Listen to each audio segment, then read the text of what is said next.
నమస్కారం weavers. పంచాంగము October 1, 2024 Shri క్రోధినామ సంవత్సరము, దక్షిణాయనము, వర్ష ఋతువు, బహుళపక్షమి, మంగళవారము, చతుర్దశి రాత్రి 9:40 వరకు, తదుపరి అమావాస్య. పుబ్బా నక్షత్రం ఉదయం 9:15 వరకు, తదుపరి ఉత్తరా నక్షత్రం.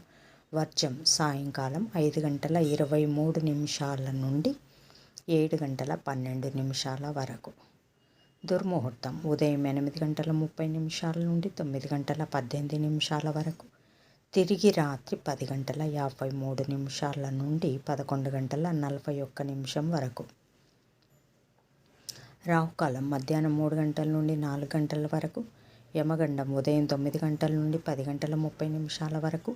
గుళికా కాలం మధ్యాహ్నం 12 గంటల నుంచి 1:30 వరకు. ఈనాటి పగటి శుభహోరాలు: ఉదయం 8 గంటల నుండి 11 గంటల వరకు శుక్రహోర, బుధహోర, చంద్రహోర. లాభం, సుఖం, లాభం. మధ్యాహ్నం 12 గంటల నుంచి 1 గంట వరకు గురుహోర, సౌఖ్యం. మధ్యాహ్నం 3 గంటల నుంచి 6 గంటల వరకు శుక్రహోర, బుధహోర, చంద్రహోర. ఆనందం, లాభం, సౌఖ్యం. జై సాయిరాం.